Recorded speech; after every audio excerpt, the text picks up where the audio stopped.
Good morning, church family.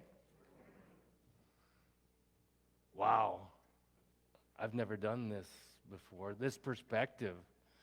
I mean, can I go back here and just preach from the seat? Hi, I'm Dennis Haugen. Know Linda too, my wife. We've been members here now since this year, so we're pretty new. We moved to the area last year after 30 years in the Twin Cities. But we've been a guest here at this church I came up with 2006, back in the lumberyard, for reference sake. But Linda grew up here in Lansing, graduated from Key High. I grew up in New Hampton, not too far away. And we met at Iowa State, and then we went off various places around the world. But we now decided to return to Iowa after 40 years away. So we're glad to be back.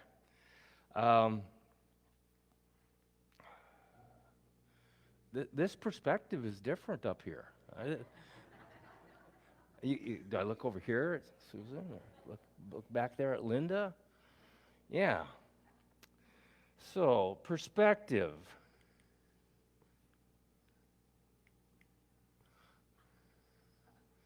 Okay. He's a mean one, right? Your perspective is not real positive. Even his name, Grinch, sounds pretty bad, right? Yeah. And most of us have seen the movie, How the Grinch Stole Christmas. How did he steal it? I asked that to an adult Sunday school class quite a while ago, and they all knew the answer, and I'm sure you do too. He stole the presents and the decorations, right? You've seen the movie, right? Okay. But I watched this with my young nieces and nephews once and asked the same question. Well, how did the Grinch steal Christmas? And their answer was, he could not steal Christmas. Right? Because, he puzzled and puzzled till his puzzler was sore. Then the Grinch thought of something he hadn't before. Maybe Christmas, he thought, doesn't come from a store. Maybe Christmas means a little bit more. Wow. Remember that from the movie? And what happened next?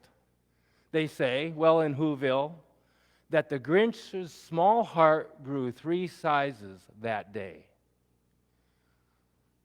Totally different. 3 sizes. What a day of transformation that the Grinch had. So does that change your perspective on the Grinch? Is he a little bit more positive now? I mean, I look at the Grinch post transformation. Many of us still look at him pre-transformation. Okay, now we're going to go to the next topic, which is quite difficult. It's often avoided. But it's not politics, it's not sex, it's not death, it's not hell. Many pastors don't even want to preach on this because there's a potential conflict of interest. Today's topic is money.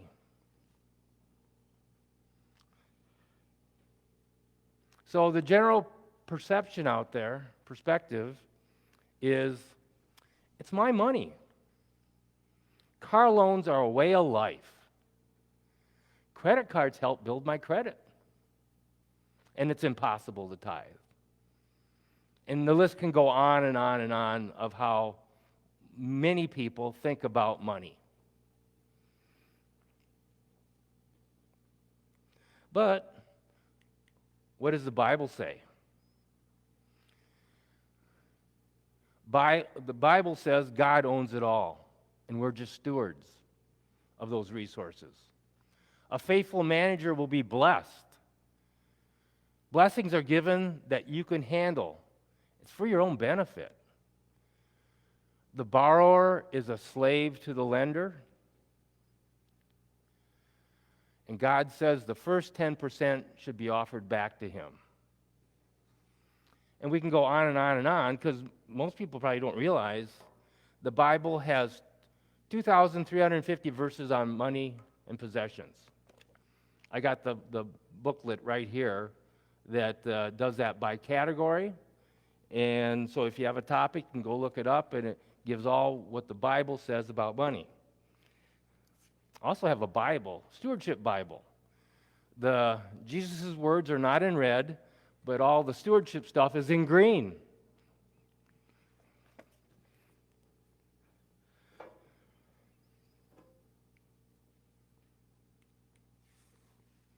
So, biblical stewardship. That's a bit of an old term. A lot of people don't really understand what stewardship is.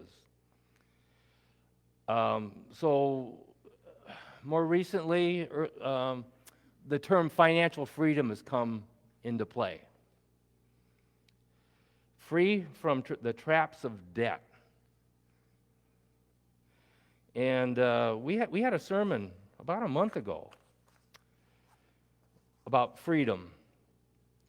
And in there was the verse from Galatians, chapter 5, verse 1. It is for freedom that Christ has set us free. Stand firm then, and do not let yourselves be burdened again by the yoke of slavery. One part of that slavery thing is the borrower is a slave to the lender, from Proverbs 22, verse 7. The borrower is a slave to the lender.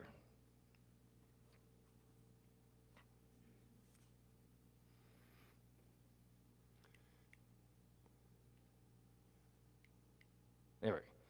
So, where do we start with this, how we're going to deal with money? It starts with your plans, your goals. Do you have a steward's view, a manager's view of this task? And they're your goals. They're not my goals. They're not the church's goals. They're not anybody else's. It's up to you to come up with those goals. So your goals have to be personal. I got the date here. 2002, The Purpose-Driven Life came out. Rick Warren, ring a bell? That he really focused on we have to live a Christian life with purpose. And how do you come up with that purpose? And goals and plans were really a big part of that. Also, I mentioned the financial freedom is sort of a new term being used to describe what used to be called biblical stewardship. Financial freedom, what goal do you come up with that? And what I'm putting out there is, especially that transition from youth to adult, you should be God-revering, independent, responsible, self-supporting, debt-free, and fulfilled. If you can wrap that all into your goals and plans to go through life, you're on a good path. God-revering, independent, responsible, self-supporting, debt-free, and fulfilled. Plans. If you ever wondered, is it right to make plans? Just look in Proverbs.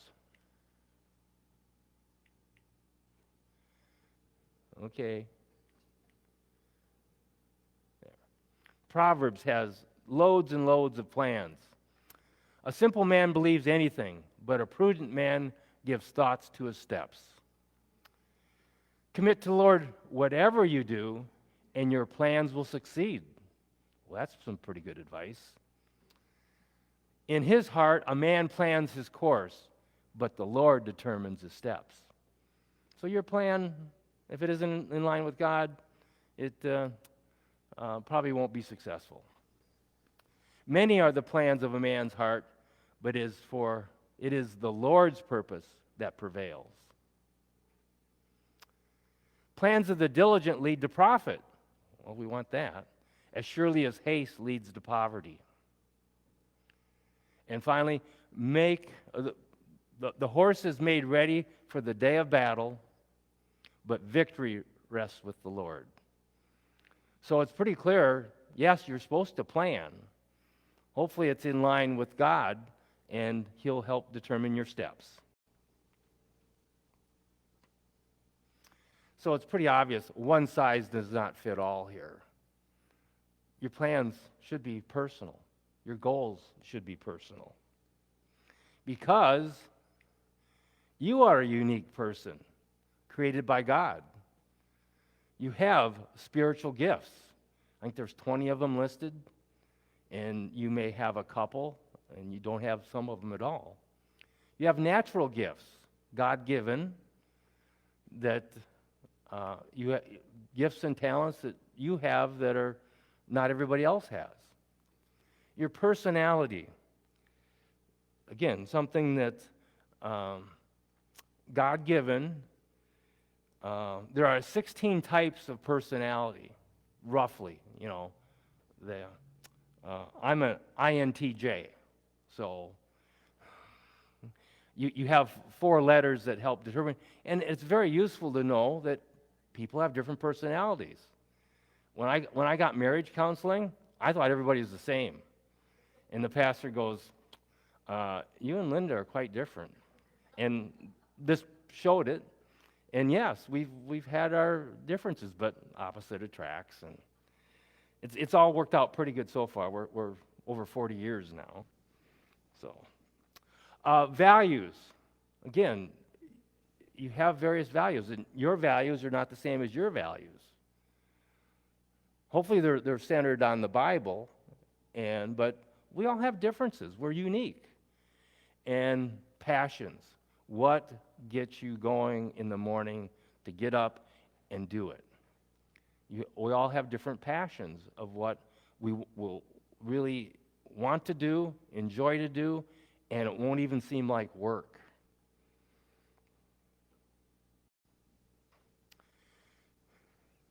Everybody's unique. Not only that, you have a unique relationship with money. Your childhood memories about money are very important if you can realize what happened when you were growing up, what impacted you. Your influence of family and friends, big part of your perception and relationship with money. Your money history and a perspective developed over time. And that can change over time. And the simple one, there's spenders, there's savers, and there's givers. And when you have in a marriage a spender and a saver, you can end up with conflict. But we're all who we are, unique. So the simple thing is, it's complicated. The simple thing is, it's complicated. Yep. Throw in culture there too. We are so influenced by marketing and advertisement. It's so scary how we're marketed to. What's in your wallet? Everybody knows what that is.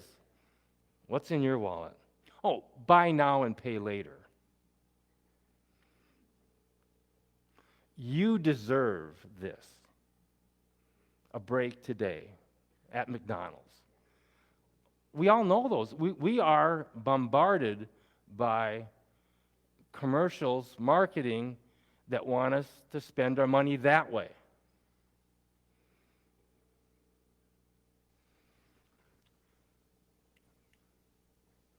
Money, it's often called currency. Money flows just like water. Sometimes too quickly through your fingers, but It does flow. We have money coming in, and we have money going out. It's currency. It's supposed to do that. But let's look at money coming in. How do you get money coming in? The obvious one is wages, right? Return on investment, interest from the bank. You can receive money as a gift. You can steal it or scam it. That's not recommended. I don't have to look that up in the Bible for you, I'm sure. Social Security and pensions, right? Well, that's really the wages for the retired.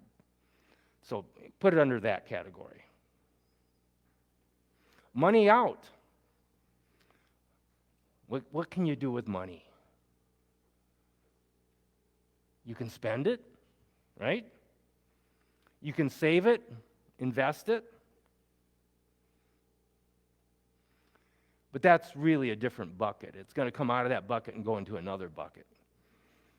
You can give it. You can lose it. And you can destroy it. But again, that's not a really, sort of the opposite. It's in the same book as steal, is to destroy it.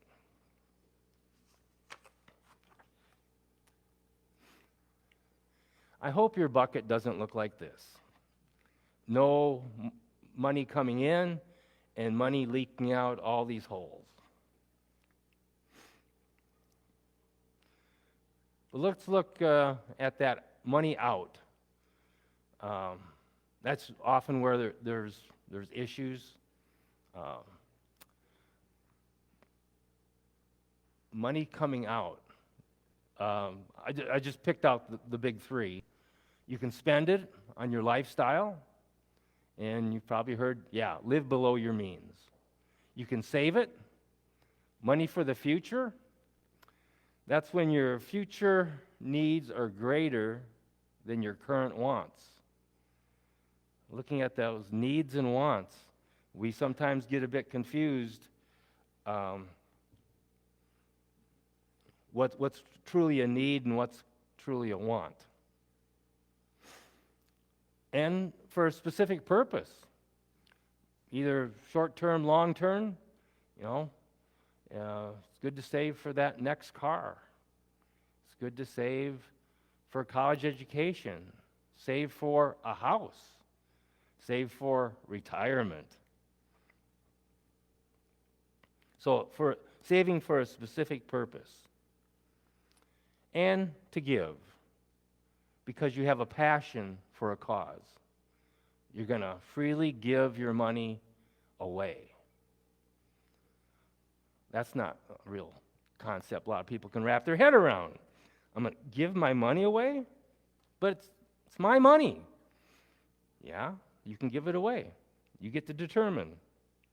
So you get to determine for all three of these pretty much where you're going to spend, where you're going to move your money, how it's going to go out.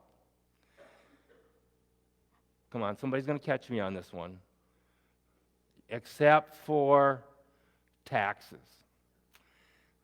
We still say we spend money for taxes, we pay taxes. You don't have a lot of choice in that.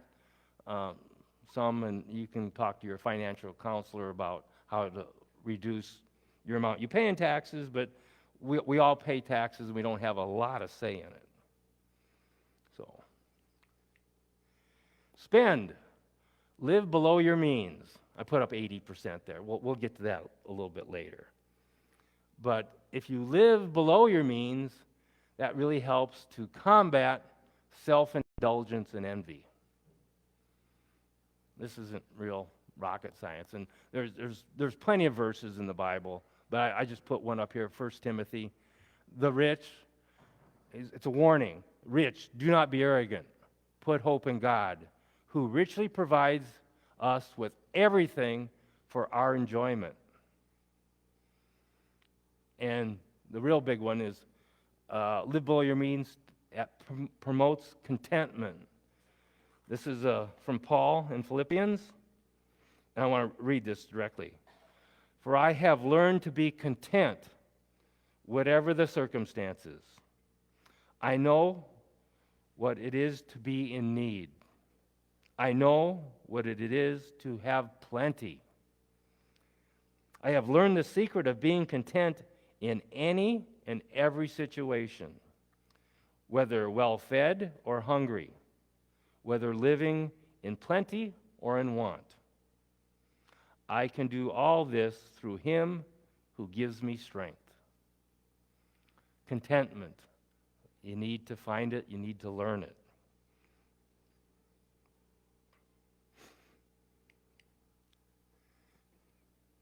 We can save for the future. Again, I threw 10% up there.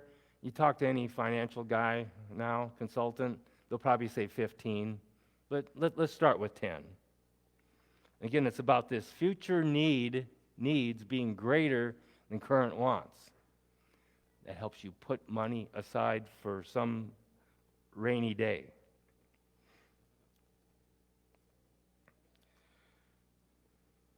So saving combats that fear and stress, so you don't have to worry about your life, what you will eat and what you will wear. And it promotes margin from Proverbs. In the house of the wise are stores of choice food and oil, but a foolish man devours all he has. Margin is so critical in life, so you're not always on the edge of the cliff. You don't have to fear falling off the cliff.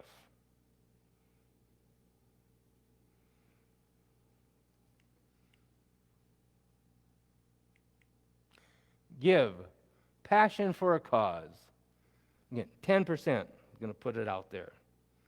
If you give, that combats greed. Money is the root of all evil. Whoa. Money is the root of all evil? No.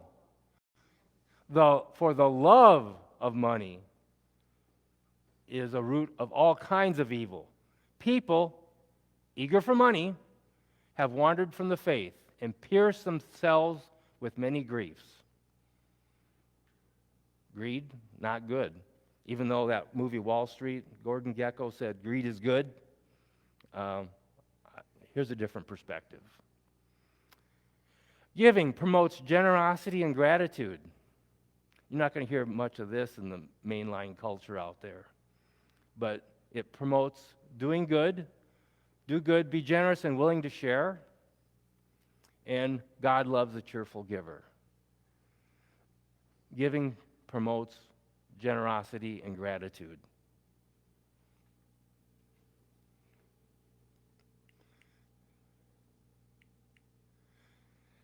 There's a lot in the Bible about giving.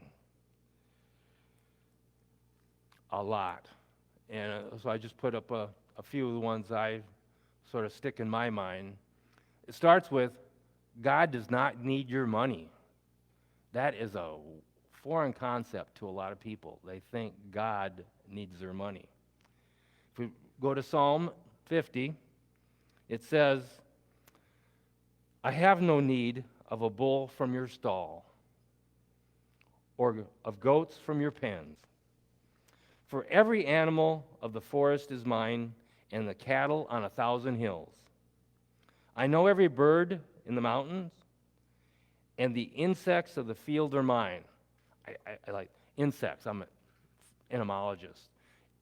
Some translations say creatures in the field, but the translation I got this out of said insects. Little side note there, sorry. If I were hungry, I would not tell you. That's God. If I was hungry, I would not tell you, for the world is mine and all that is in it. God does not need your money. The tithe, mostly in the Old Testament, but we'll look at that here a little bit.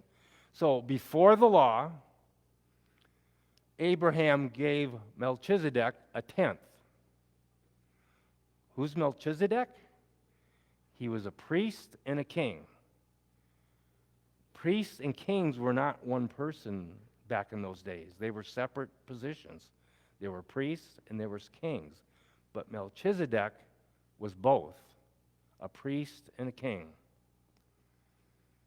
Can anybody think of somebody that claims that title? Jesus. Thanks, Alan. Was that Jesus revealing himself to Abraham way back in the Old Testament? There's been a lot of arguments about that, but why would Abram give him that? Before he's even Abraham. Jacob vows, surely he'll give a tenth to God. Again, pre-law.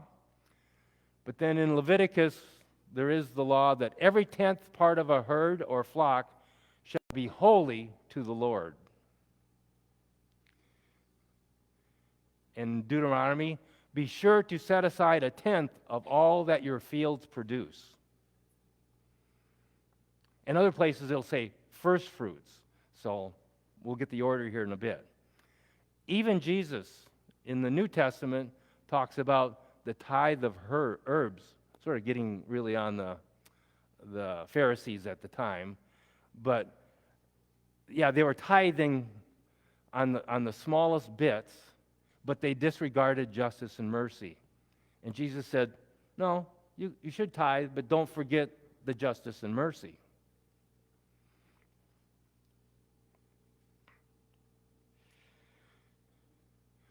And then, the attitude of love. This gets harder and harder. If I give all I possess to the poor and surrender my body to the flames, but have not love, I gain nothing. What? If I give it all away and give up my body, but if I don't have love, it's for naught. That makes it hard. But giving is for your benefit. It's more blessed to give than receive, and so that you may learn to revere the Lord your God always. Wait. Giving is for my benefit? I thought I gave to help other people. Giving is for my benefit.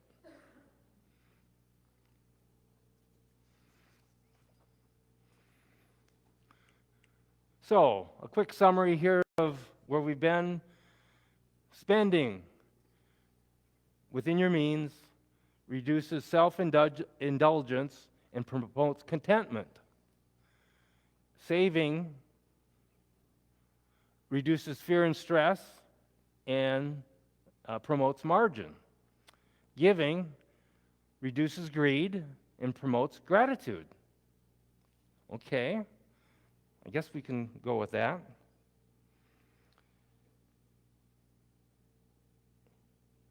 Where do you want to be on these sliding scales between self-indulgence, and contentment?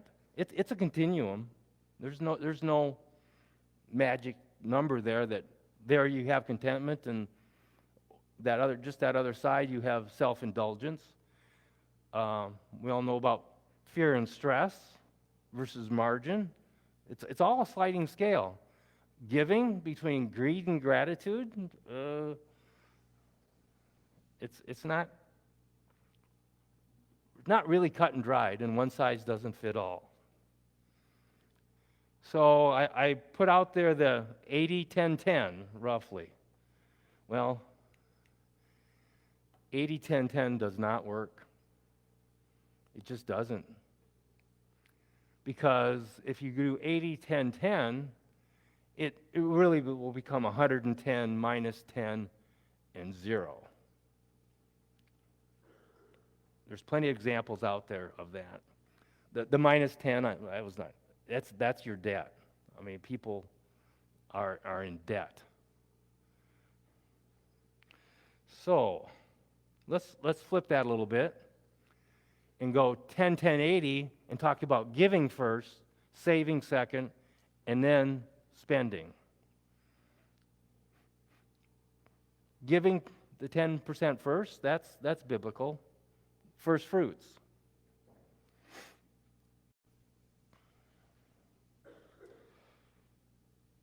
So the 10, 10, 80 is really just maybe a starting point, guideline.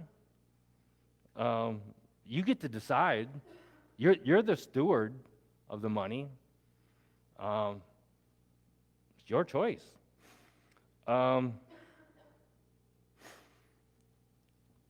Some may get to the point of that 80, 10, 10.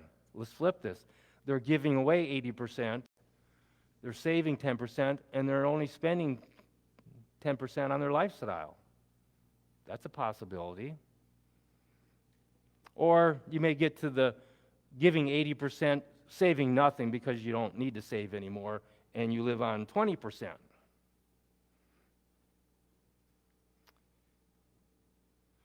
But where do we all end up at? 100, 0, 0. Your last will and testament, you're going to give it all away. That's where we end up. Ooh, boy, this is getting... I actually said that. Okay, where are you at today? Your choice. Anywhere close to 10, 10, 80. Your choice. But wait, you're a steward, right? Do you just guess? Yeah, I'm pretty good, I think. Yeah. Or do you estimate? Well, every month there's some money left in the checkbook. At the end of the year, I can pay my taxes and still have a little bit left over. Or do you actually know? Today, where are you at? Or there should be another one there, I guess. Or I don't really want to know. How are you going to know? With actual numbers on paper. And there's a great tools for this. So I talked with Dave last week about this map and compass thing, and I've learned that it's archaic. We have all these smartphones that it does it all for us. But let me step back a little bit. I learned this in Boy Scouts, how to use a map and a compass. Map helps you place where you are on this earth, actually on the map, so you know where you're at. And then the compass helps you with direction of orienting the map and knowing where do you want to go, and then the map and compass together will help point you on the way and give you to find your way to get to a destination. Pretty handy tool. But now we have that GPS on our smartphone. And the book, Your Money Map, came out in 2006, and there's the first cover, interstate sign, sort of. But I just looked. The new version has Google Maps on the front. That's okay. It still works. Let's dive into this. So, your map. Where are you? What place are you at on your financial map? The balance sheet. The church does one, so it can't be too bad. Balance sheet, very simple. List your assets. Your liquid assets, what money you have available under the mattress, in the bank, in your checking account. What assets do you have that have value? Your home, your auto, personal property, and then, of course, your retirement accounts. You add those all up, and you get your total assets. Okay, that's part of the story. But on the other side, you also need to list your total liabilities. Where do you owe money to people? Your mortgage, your auto loan, your credit cards, personal loans, whoever you owe money to, you write it down. You do that hard math of net worth is equal assets minus liabilities. Then you know where you are financially. Are you above water, below water, floating right on the surface? You need to, I think you really need to know that.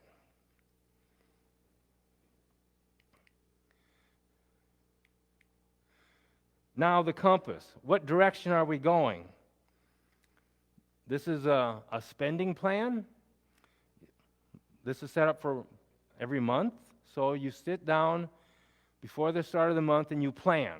What income am I going to expect this next month? Write them all down. These categories will change depending upon your situation. Expenses, how much are you going to give? Plan to give. How much are you going to save? How much do you owe in taxes? How much is rent, utilities, food, transportation? Whatever your categories are, you'll put them down there and you give your best guess estimate of what your total expenses are going to be.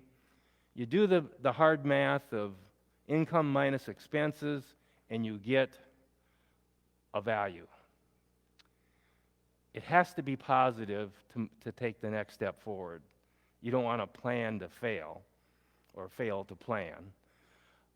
So you see what that is. If it is not positive, go back and start reworking things. Then the key is to, during the month, actually keep track of your income and your expenses so you know where you're at. And then you can figure out, where did my actual vary from my plan? Figure that out, and that is really your next step to plan the next month. Hopefully this isn't too hard. I don't think it is. But I just feel I have to say it. So you have that next plan.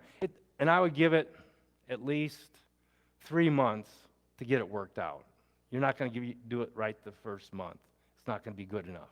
You're going to need to learn how to adjust things and to meet your own goals and your own plan.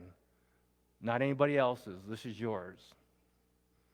But it's nice to know what direction you're going in. If you want to get to this point, you don't start by going that way.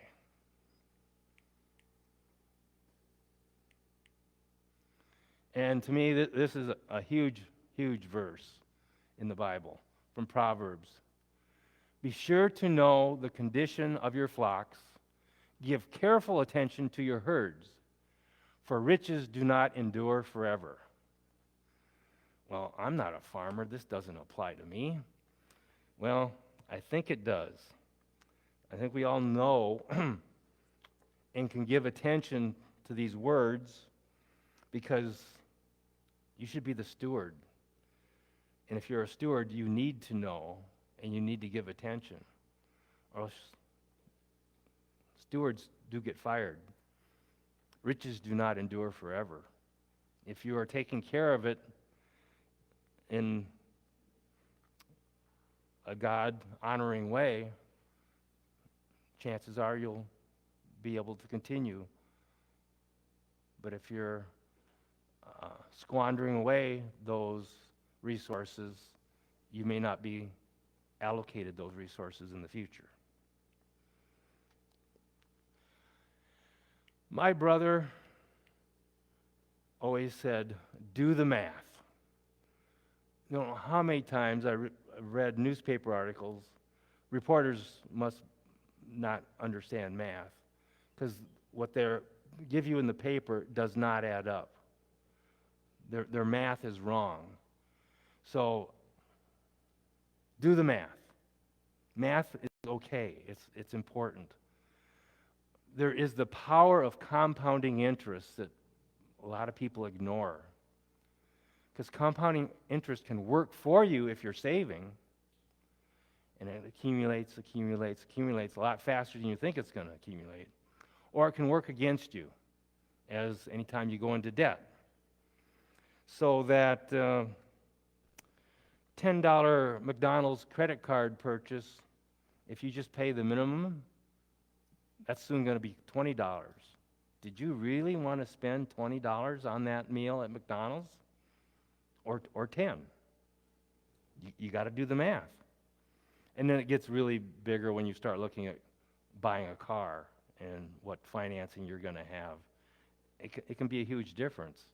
And I just went through that with our new house we built. How much, I did the math. I found out how much it was costing me in interest every day. And I was surprised, but that's all taken care of now. There are many websites and calculators, websites with calculators and spreadsheets that'll help you do this. So it's not going to be laborious.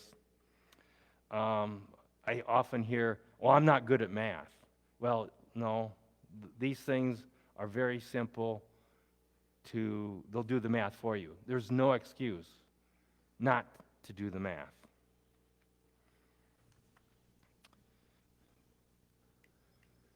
Support.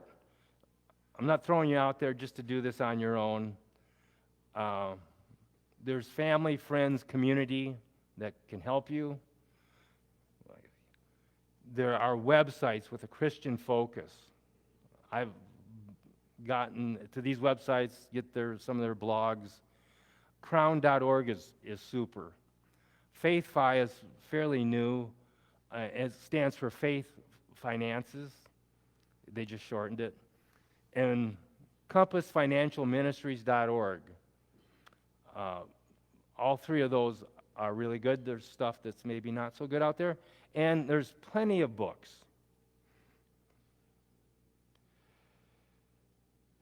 But you need to be careful. You need to find a trustworthy source, whether it's family, friends, community, the websites, the books. There's a lot of stuff out there that you should not be trusted. The prosperity gospel of name it and claim it. If you claim it before God, He'll give it to you. I can't support that. Or the poverty gospel of money is evil. So what I'm putting forth here is looking at a stewardship gospel, that we are given these things and we're responsible to use them for God's glory.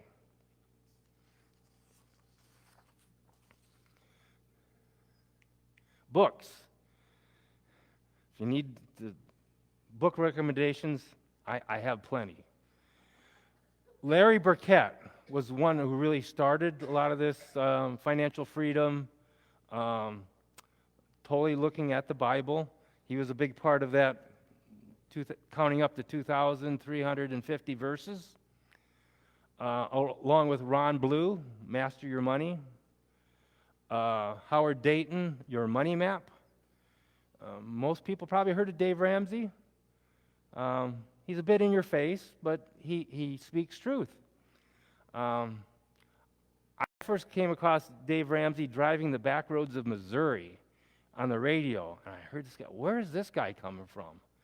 A stupid tax, and he ranted against people, but he spoke truth. You don't need that back then, $30,000 pickup truck, because you're broke. He speaks the truth. And then there's Mary Hunt, the everyday cheapskate. I really, really like her. She's much more gentle. And I like to use those books by her when counseling female, because Dave Ramsey can be a bit too tough. Next one is Randy Alcorn, Money, Possessions, and Eternity, the Treasure Principle. He has a really good perspective. His ministry is called Eternal Perspectives Ministries. And we'll get a little bit more to that in a bit here. Remember Randy Alcorn. Lastly, The Great Investment by T.D. Jakes. In this book, he talks about packing 3 bags for your trip of life. Pack faith, family, and finances. Those 3 cords woven together make for a very balanced life. So your time and effort is an investment that you should be making, because we are told great investments yield great returns. So this book has been foundational to me in how I've structured my life, that faith, family, and finances. If you only have two of those and ignore one, life isn't going to be as good. All three of them in balance is a great investment and hopefully will lead to great returns. So that's some of my perspective today. Did I change you on the Grinch? Do you need to think about this more? I think we all should nod. Yes, yes. Are you going to consider, test, and implement any changes in your life? That's what it's about. This is, can I use the word? I always wanted to use this word. Hermeneutics. Scholars of the Bible talk about exegesis and hermeneutics. Hermeneutics is the application of the Bible today. What are you going to do based on what you've read and understood in the Bible? Hermeneutics. So with that, I am right on time. Except, we have music yet. So I did go a little bit over. Amen. No clapping.